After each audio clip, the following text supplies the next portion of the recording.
उद्देश्य ही शुरू करने का ये था वो भटक गया है और अब तक के सारे कॉलर ने इससे सहमति जताई। अब तक फेसबुक के द्वारा, एसएमएस के द्वारा, सोशल नेटवर्किंग की अन्य साइटों के द्वारा भी लोगों ने यही प्रतिक्रिया हम तक पहुंचाई है। अब बचे हुए समय में हम आपके सामने उपाय के दिशा में जाएंगे। आप कॉल करके अपने भी तरफ से उपाय बता सकते हैं। क्या हो सकते हैं उपाय जिससे कि हम इस गणपति की जो इतना बड़ा त्यौहार होता है जिसमें 25 करोड़ से ज़्यादा लोग सहभागी होते हैं और जिसकी खबरें 200 करोड़ से ज़्यादा लोगों तक भारत के बाहर भी जाती है और 125 करोड़ लोगों तक तो जाती है, इन खबरों के द्वारा कोई अच्छा संदेश दे पाए। कुछ कॉलर हमारे साथ जुड़े हैं, उनसे भी बात करेंगे। साथ में आप हमारे साथ जो अतिथि जुड़े हैं उनसे भी बात करेंगे और आपके कॉल के द्वारा हम लोगों तक इस मुद्दे का ज़्यादा से ज़्यादा विश्लेषण करेंगे। आपने भेजे हुए मुद्दे भी दिखाएंगे। पहले हम चलते हमारे पैनलिस्ट के पास। दादा, उपाय। समाज में काम करने वाले जितने व्यक्ति हैं, जिनके ऊपर में वो स्वयं अपने इच्छा से ये काम लिए हैं कि समाज की दिशा परिवर्तन करना है, उनको और जागरूकता से सभी जहाँ जहाँ गणेशोत्सव हो रहा है उनकी गणेशोत्सव का उद्देश्य का जानकारी देना और इस विषय में बातचीत करना और इसके परिवर्तन के लिए प्रयास करना। जो हमेशा तो कुछ लोग तटस्थ रहते हैं समाज में।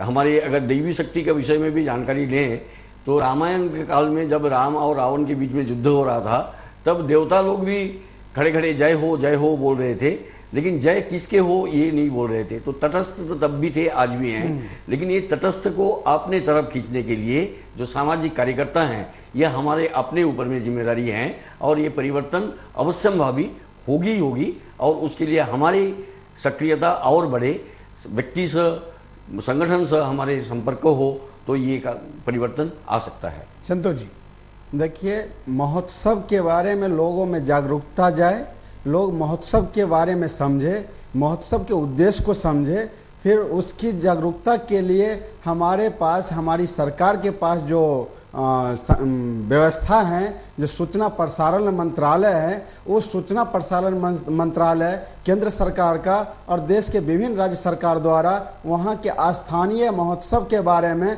सूचना प्रसारण मंत्रालय वहाँ के लोगों को उस महोत्सव के बारे में जानकारी दे, और उसकी जानकारी हम तो कहेंगे कि समाज में जो नॉन गवर्नमेंट ऑर्गेनाइजेशन है, एनजीओ हैं, उनको भी इस महोत्सव के बारे में समाज में एक जागरूकता फैलाए, जो समाज के लोग उसके बारे में समझे और समझने वाले लोग स्वयं जागरूक हो जाएंगे। और आज बाल गंगाधर तिलक साहब का जो मिशन था वो कामयाब होगा। हम लोग उस कामयाबी, लेकिन आपको मैं बता दूं, आपने बहुत बड़ी अपेक्षा की है जो कि पूरी होती मुझे नहीं लगती, क्योंकि यही सरकार है जिनका, जिस सूचना प्रसारण मंत्रालय का आप नाम ले रहे हैं, ये तो केवल कुछ घरानों के कुछ लोगों के जयंती पुण्यतिथि के विज्ञापन निकालने में ही इनका पूरा बजट चला जाता है और जो महापुरुष है उनके विज्ञापन नहीं निकाले जाते। रही बात गणेश जी का, अगर विज्ञापन निकालेंगे तो इनको तो इनके वोट का सबसे बड़ा खतरा हो जाएगा।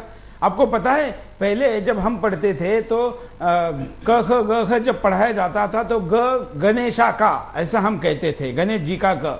अब हमारे बच्चे जब पढ़ रहे तो उनमें गणेश का नहीं है, क्योंकि कुछ कम्युनिस्टों ने, कुछ सेकुलरवादियों ने कहा कि का नाम लेने में मुस्लिम विद्यार्थियों को समस्या है, अगर वो गणेश का नाम लेंगे तो उनकी धार्मिक भावनाओं को ठेस पहुंचेगी।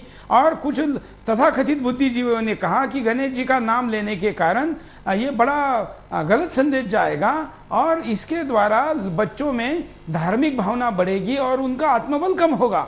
ऐसी बात करने वाले लोगों ने गणेश जी हटा दिया और कहा कि यहाँ भले गधा लिखो चलेगा, लेकिन गणेश नहीं लिखना है।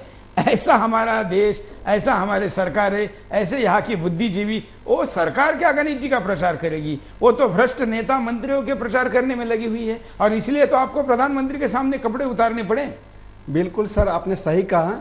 भ्रष्ट शासन व्यवस्था हो गई है, भ्रष्ट राजनेता हो गए हैं। ऐसे लोगों से उम्मीद करना तो सही में हमारे लिए नाइंसाफ़ी ही होगा कि ऐसे भ्रष्ट लोग हमारे बीच क्या हमारे प्रचार प्रसार के लिए जागरूकता लेकर रहेंगे। लेकिन जहाँ तक सवाल है कि भ्रष्ट नेताओं का या भ्रष्ट राजनेताओं का, तो वे जो जीवनी के बारे में निकालते हैं और उत्सव के बारे में प्रचार प्रसार इसलिए नहीं करते हैं क्योंकि जीवनी में जिनका हम प्रचार करते हैं उनके बारे में तो हमको वोट बैंक के साथ साथ नोट भी मिलता है, और महोत्सव के बारे में तो सिर्फ महोत्सव की जानकारी जाएगा, नोट देने वाला कोई नहीं मिलेगा। लेकिन वैसे लोगों को भी लास्ट स्टेज में ही पता चलता है कि महोत्सव क्या चीज़ होती है, महोत्सव से क्या मिलता है, समाज को क्या मिलती है। वो अंत में आने वाला पीढ़ी में इस बात को प्रमाण मिलेगा कि लोग महोत्सव के